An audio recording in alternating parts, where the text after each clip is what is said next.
Защо почти 2 години след подписването на договор за приятелство, добросъседство и сътрудничество България и Северна Македония продължават да имат основни различия по отношение на интерпретацията на общата ни история? По темата сега ще говорим с професор Кирил Топалов, член на Българо-Северно-македонската експертна комисия по исторически и образователни въпроси и бивш посланник на България в Гърция и Северна Македония. Добро утро, добре дошли. И Ватикана. Да изборим всички. Северна Македония беше посланник председател на нашата комисия. И Ватикана. Професор Ангел Димитров. Да, извинявам се. Аз бях във Ватикана. Вие бяхте в Гърция и във Ватикана. Извинявам се за тази малка грешка. Но и така, 1 година вече тази комисия работи. Докъде стигнахте?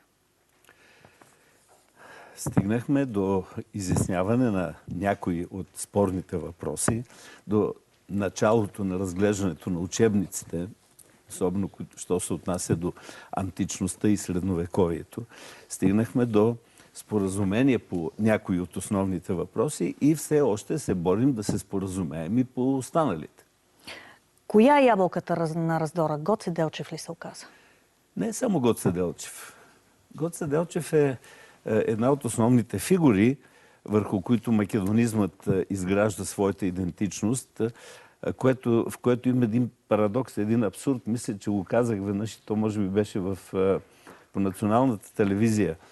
Идеолога и организатора на репресиите, антибългарските в Македония веднага след Втората световна война, този, който чрез лагери, изтезания, убийства, затвори и прочие наложи така наречения македонизъм или се опита да ликвидира българското съзнание там, Лазар Колишевски, има едно изказване за Гоце Делчев и той е в годината 46-та, в която България даде костите на Гоце Делчев и Македонския архивен институт, архива на Македонския институт на Скопие.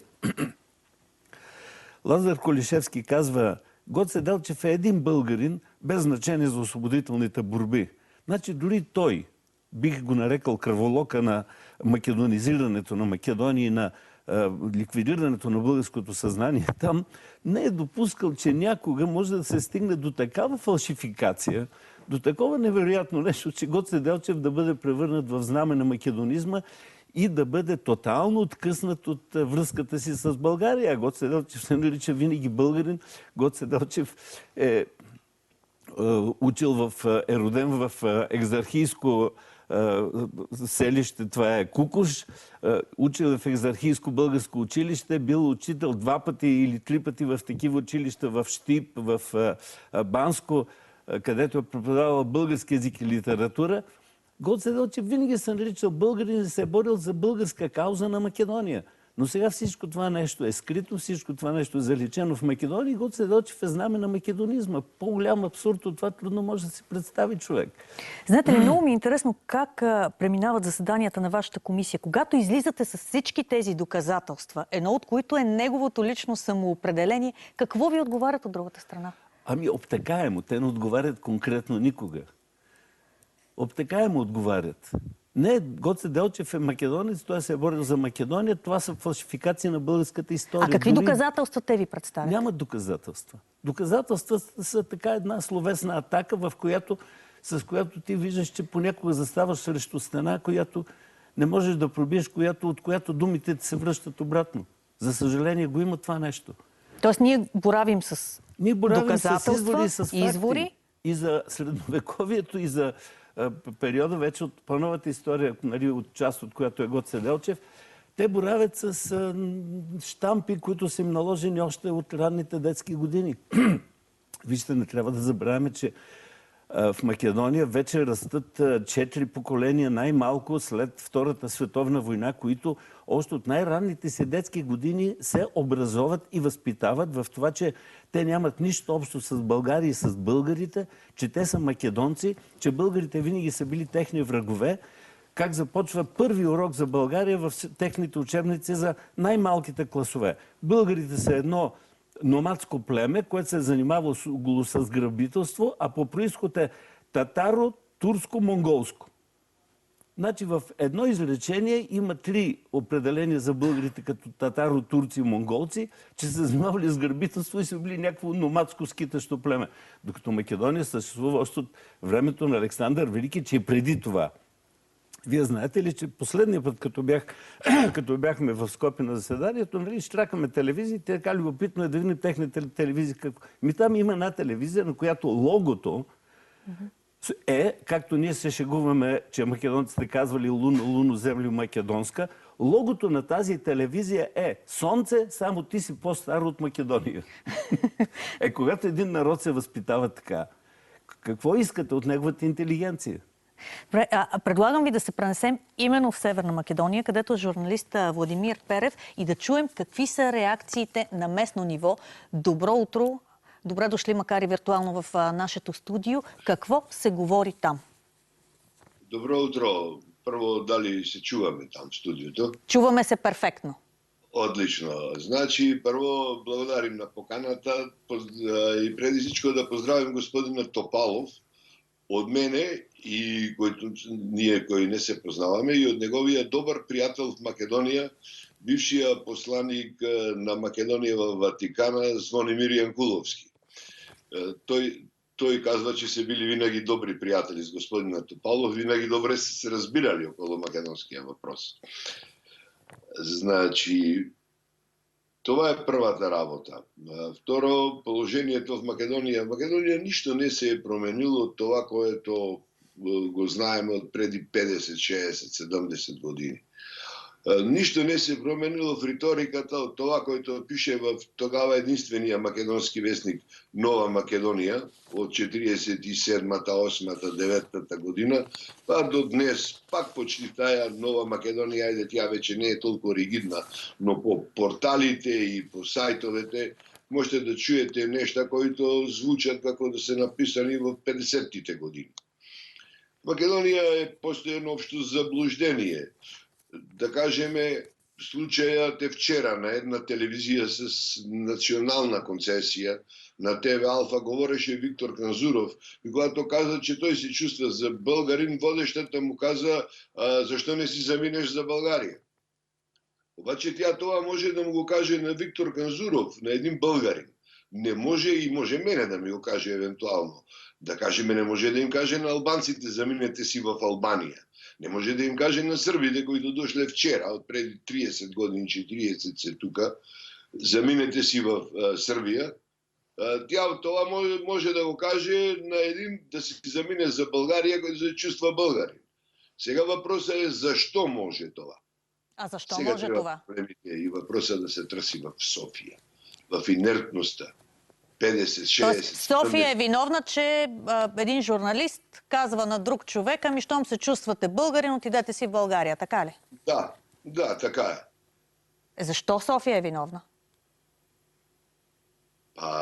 София 70 години не го повдигнала въпроса за българите в Македония. Знаете ли какво се случи след атентата на Глигоров 95-та година? В Македония беха арестувани над 300 души, които беха изключиво с българско самосъзнание. И за нив нито един не се повдигна никакъв въпрос в София. Може ли да останете с нас малко, за да се върнем тук в студиото и да видим какво има да каже професор Топалов по въпроса? София ли е виновна? Аз, за съжаление, системата ви такава част не чух. Вие не чухте.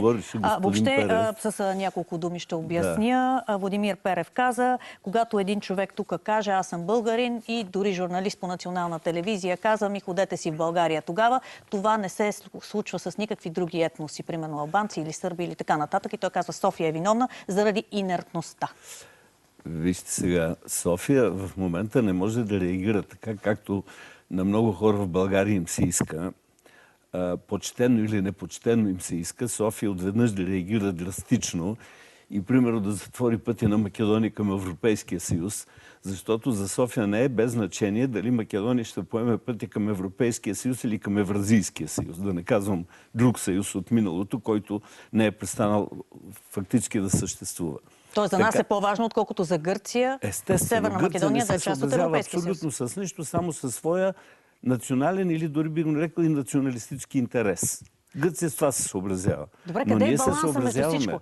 Хем да защитим общата ни история. Между другото, президента Първанов, когато беше тук в студиото при Георги Любенов, каза: аз искам да ми се изясни какво значи това понятие обща история. Как бихте отговорили на този въпрос? Ами ако президента Първанов, който е историк, е запитал какво означава понятието нова история, то така, това поражда обща история. Обща история. Извинявам се, това поражда доста въпроси. Естествено, че ние имаме обща история и общата ни история е свързана с българското народностно съзнание на македонското население до Втората световна война. От Втората световна война натам има вече друга държава, има една нова държава, която много добре знаем и президента Първанов знае много добре, че е създадена с решение на Коминтерна и че това решение на Коминтерна е докладвано на Коминтерна, то е лично решение на Сталин, разбира се, да се ликвидира България, е докладвано лично от Георги Димитров и Васил Коларов и това решение е на мястото на България да се създадат 3 нации, ерго 3 държави – Добруджа, Тракия и Македония. И отново ще повторя нещо, което много пъти съм казвал. Ние тъгуваме, че Македония по този начин е отделена от България, но трябва може би да бъдем и по особен някакъв така абсурден начин щастливи, че не успяха да създадат още 2 държави, Добруджа и Тракия, защото Сталин просто искал да ликвидира името България. Добре, нека да се върнем сега в Северна Македония, само за малко при господин Перев. Господин Перев, вие чувал ли сте такова понятие обща история в Македония, когато се говори за отношенията между Македония и България? Чувал съм го това понятие, обаче в Македония това е с друга конотация. Каква е конотацията в Северна Македония? Македония се разбира, че всичките са македонци. Че ако има 2 милиони с македонски произход, които живеят в България, с македонски корени, както е и господин Топалов от Тебар, да кажем, че те всички са македонци. Това е в Македония тълкуването на общата история. Точно общата ни история всъщност е македонска, така ли? С 2 думи. Това е общата история. Има още едно нещо, което искам да добавим. Сега Първанов беше за 2 мандата президент на България. Той вече е бита карта. Той за 2 мандата не направи нищо по въпроса. Сега се прави тамо, че не знае какво означавал терминът. Той имаше поне няколко срещи с македонския президент Бранко Цървенковски.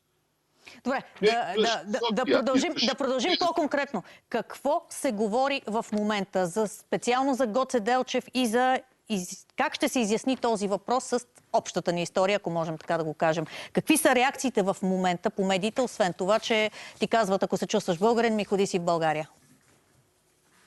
В Македония постоянно чувство, че и този път ще надвладеят македонските позиции. И че българите, като и обикновено ставало в последните 100 години, ще се повлечат от националния театър и ще бидат поражената страна. Добре, много ви благодаря. За жалост трябва да приключим частта от разговора с вас, за да се върнем тук в студиото. Последни думи. Аз категорично не приемам нито твърдението на бившия президент Първанов, който правилно каза колегата Перев. Не, той просто попита да се изясни какво значи това понятие. За 2 мандата какво направи той за българската кауза по отношение на историята ни с Македония, но както и да е.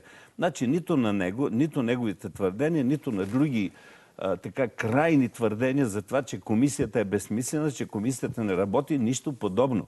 Комисията работи в духа на мъдрата българска външна политика, толерантна по отношение на Западните Балкани и която защитава и която се бори за каузата, че Македония трябва да влезе в Европейския съюз. Разбира се, всички ние знаем, че това не може да стане на всяка цена. Че ако Македония не промени своето отношение към България, към общата ни история, към общия път, който ни чака евентуално в Европейския съюз, Македония не трябва да бъде 100% сигурна, че България ще прави отстъпки до край. Не, България ще прави отстъпки в поносимите граници. Предполагам, без да съм политик, нали, други отговарят за това нещо. Но в поносимите граници ние отстъпки можем да правим. Добре, и нашата комисия има доста постижения в сближаването все пак на позициите. Категорично отхвърлям тези критики безоснователни и така, повърхностни. Господин Красимир Красимир Каракачанов също доста разкритикува работата на комисията, но ще продължим този разговор, защото сега ни чакат новините. Отново много ви благодаря за това участие и този анализ. Благодаря. Това беше професор Кирил Топалов, член на Българо-Северно-македонската комисия по исторически и образователни въпроси.